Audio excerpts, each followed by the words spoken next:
Hello, Americans. W-E, we, is the biggest two-letter word in our American language. I mean the we of we the people. The people. That's quite a proposition. The people are lawmakers and governors and judges. The people are citizens with certain inalienable responsibilities, among which are senators and policemen and presidents, these being themselves part of this enormous proposition, being themselves the people, along with the butcher and the baker and the Seventh-day Adventist, the paid-up member of the NAM, and the Roosevelt Democrat, politically unemployed.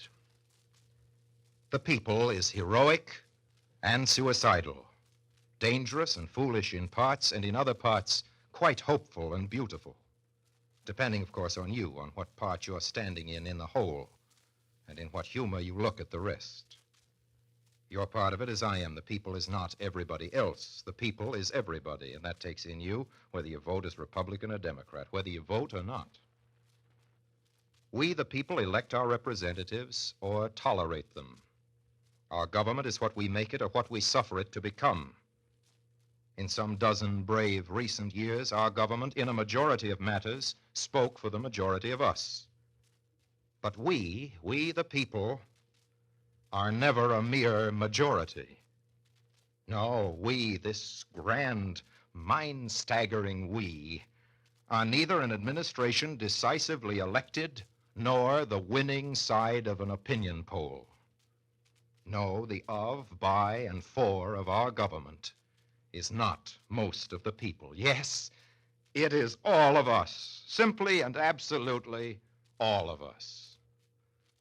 Our laws and the law enforcement are what a majority permits or plans, but the laws and the leaders must answer to all. More than this, in the high ideal of the American system, and always, too, within the definitions of social order, our laws and our leaders are the particular champions of the few. Sure enough, the voting majority which puts a party into power looks for election promises to be kept. But you know, sometimes it's not a party, but a man for whom the ballots are marked. And we have seen in how short a time how much can happen, or how little, when it is a man we vote for and not a party, and the man dies. Sometimes, too, the promises are lies. But with ordinary luck, the chosen are on the side of the choosers, and the old saw is forever new. We get the government we deserve. The standard, however, by which our representative machinery may be surely graphed is its practical success in terms of what our system, based on the Bill of Rights, sets out to do. Our democracy is more than a word, only when in some wholesome measure it shelters the politically insolvent, encourages the socially undernourished, and guards as national treasures the minorities, both peoples and opinions. Our road toward true democracy is the slow road, but be very sure it is the right road if we continue what was first established: a government dedicated to the sanctity of the unpopular, a representation thoughtfully careful of the unimportant vote. Now, the cynical argument is very easy. In practice, we have not been close to this, our solemnly appointed goal. But the bright truth is that we have been headed now and then in the original direction, that more than once we've had the right to tell our children that their grandchildren might someday come in sight of it. Today, where stand we? 2 brief and bitter years after the first dread fanfare of the atomic age. We, the people, where are we now? Where are we headed? Backwards. Backwards into war and waste. We have set our course toward chaos. Numb with despair, we have become the pilots of suicide. Fearful, perversely fearful, not of the maelstrom, but of our scheduled but rejected greatness. The hour belonged to us, but we resigned it, scared, awestruck at the dimensions of our published and professed ideal. Certainly what has been often said is true. When the ideal dies, so dies the civilization which was supported by it. But perhaps we're wrong. Perhaps our American ideal is not so perishable. It may be that this ideal of ours is only hibernating, but there are no apparent signs of spring. The winter of our discontent now envelops not only cranks, the minor sects of political dissent, but also the major opposition. And that's us, you know, that's what we've become. The Roosevelt way, unhappily, was not a political party. But it was not a politician either. It was much more than even the great man who fathered it. It was a way of life for most of us who work for our living. It was a way, our way, out of death. It was the hope, the good cheer of most Americans born in darkness or strayed into the valley of the shadow. That way has now become a conspiracy. The loyal followers of that way are not today the loyal opposition. Oh, no. We stand accused of every black brand of disloyalty, nay, condemned as traitors.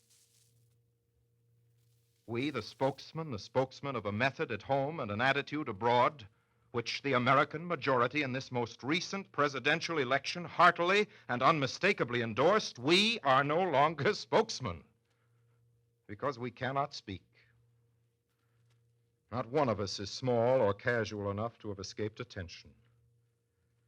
It may be that the people we addressed would by now have turned away from us. It's cold comfort to have been spared that. The square fact is that ours was an argument that carried its own eloquence. And regardless of the poverty of our equipment or authority, we were all of us in some measure succeeding. We would have had to be quite silly and dismally poor indeed to absolutely fail.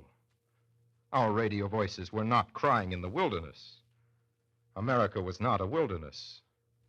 It was a planted garden.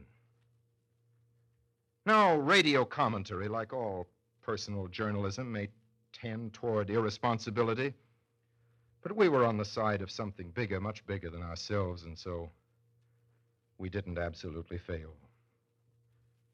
And so they kicked us absolutely off the air. They are not simply the networks. They are the old interests, the brutal aggregations of nearsighted wealth on which all radio depends.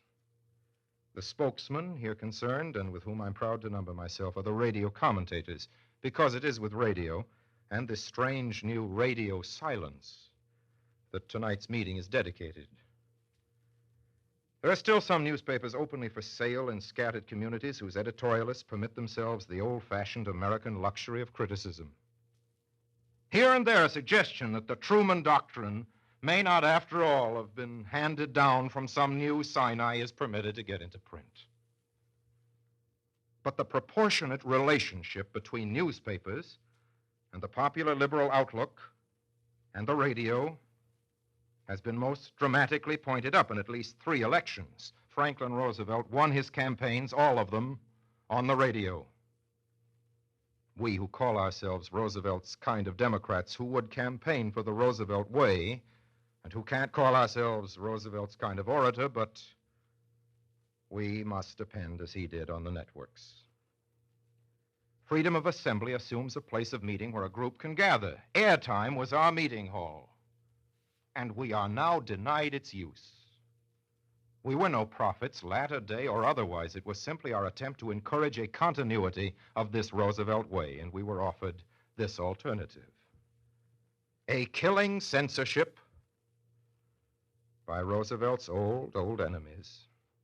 A killing censorship or else. Collaborate or else. Oh, it was all very pleasant and urbane, and the results would please the strictest standards of the toughest police state in the world. In this new and marvelous medium of speech, free speech has been politely and unobtrusively murdered. Very few of us gave in, I'm glad to say. We had nothing to lose but our microphones. We lost them. Your obedient servant, as a result of his efforts as a radio commentator, has been successfully muffled, now even in his old profession of radio actor. This, indeed, is the first occasion in 8 months that he's been involved in anything resembling a broadcast. Well, not that he hasn't had some offers. The radio, you know, is always available if you'll promise never to use the radio to say anything. A big manufacturer of breakfast food, for instance, sent out a feeler lately. 5 broadcasts weekly at big money might be mine if I would undertake to deal exclusively with what is referred to, I'm sure with conscious irony, as the human interest side of the news. There was an even longer string than that attached to it. The proposed contract covered not only airtime, but all my waking time. Every public utterance was to be checked for content with a special board of advertising agency ideologists. In a word, they were putting up a heap of dough to buy outright a man's total long-term opinion. It was an interesting and even flattering proposition, though I must admit the only one similar to come my way. Much better, I'm sure, has been dangled before much better commentators. But really, the easiest method of coping with us all is the one presently in successful operation. We're just out of work. That's all. We're demobilized. And that's how the big boys plan to keep us.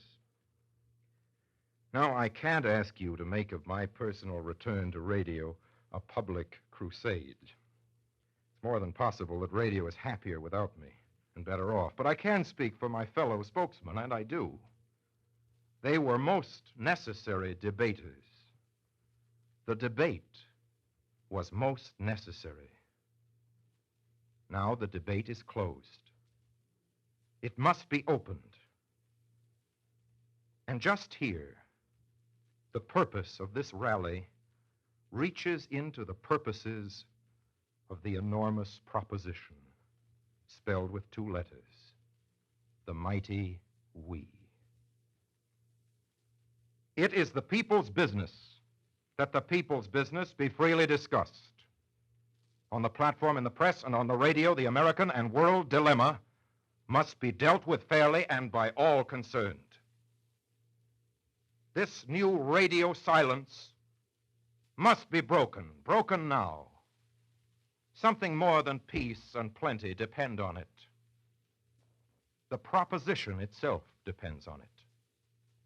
We, the people, depend on it. And, as always, the true outcome depends on we, the people. And now, thank you, and until next time, the next time our American radio air is free again, I remain, as always, obediently yours.